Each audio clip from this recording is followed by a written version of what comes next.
Pensez au jour où vous avez obtenu votre diplôme de l'école, à votre premier grand voyage ou à cette frayeur qui vous a fait sursauter de votre siège. Ces moments restent gravés dans votre esprit, n'est-ce pas? Vous vous en souvenez avec une netteté parfois surprenante, comme s'ils s'étaient produits il y a seulement une minute. En revanche, combien d'entre nous peuvent se souvenir avec exactitude de ce que nous avons mangé il y a 3 jours ou de la couleur de la chemise que nous avons portée lundi dernier? Ces détails plus courants s'estompent rapidement. La question est, pourquoi cela arrive-t-il? Comment votre cerveau fait-il pour que les choses que nous ressentons très fortement restent si fermes et claires dans notre mémoire? La clé réside dans la façon dont votre cerveau gère les émotions. Ce n'est pas de la magie, c'est un système très intelligent et très bien pensé. À l'intérieur de votre tête, il y a une petite zone de la taille d'une amande cachée en profondeur. Elle s'appelle l'amygdale. Pensez à l'amygdale comme au centre des émotions de votre cerveau. C'est elle qui ressent la peur, la joie, la colère, la surprise ou la tristesse. Quand quelque chose d'important se produit, quelque chose qui vous fait ressentir quelque chose de très fort, l'amygdale s'allume immédiatement. C'est comme une lumière d'alarme brillante.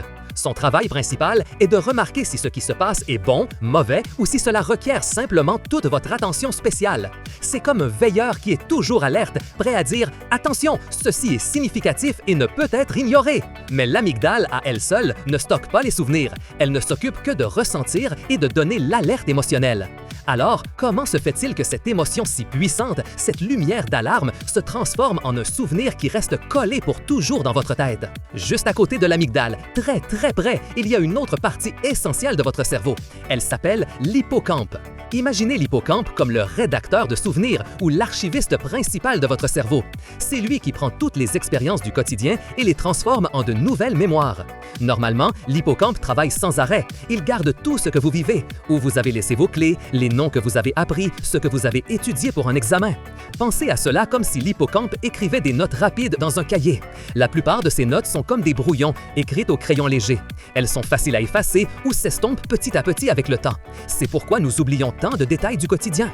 Pour qu'un souvenir soit vraiment fort, pour qu'il reste, il a besoin d'un coup de pouce spécial. Il faut que l'hippocampe l'écrive avec plus qu'un crayon léger. Et devinez qui lui donne ce coup de pouce si important? Oui, notre ami l'amygdale, la partie qui gère toutes vos émotions les plus intenses.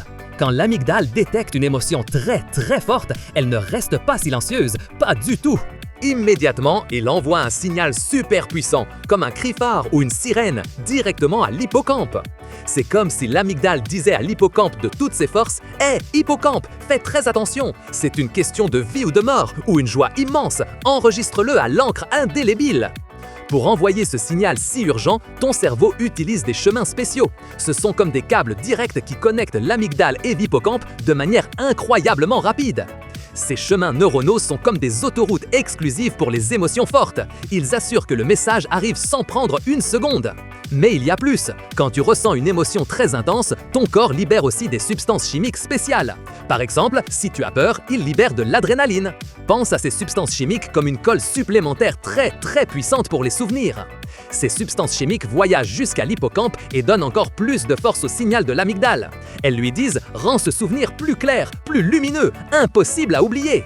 C'est comme si l'amygdale marquait le souvenir avec un surligneur fluorescent et que les substances chimiques lui appliquaient une couche de vernis pour qu'il ne s'efface jamais.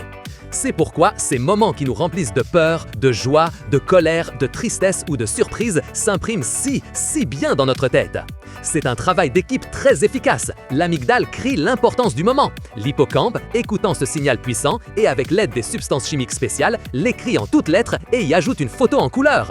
Ainsi, un souvenir chargé d'émotions est comme une page spéciale dans ton livre de vie, mise en évidence avec des illustrations et un texte bien marqué qui ressort.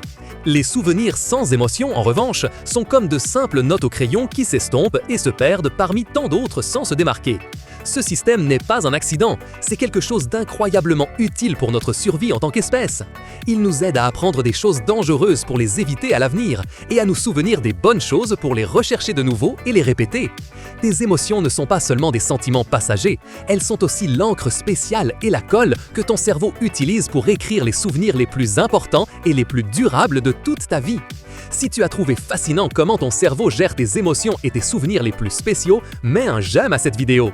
Partage-le avec quelqu'un qui explore toujours les secrets de l'esprit humain et n'oublie pas de t'abonner à Explorando pour plus de découvertes incroyables.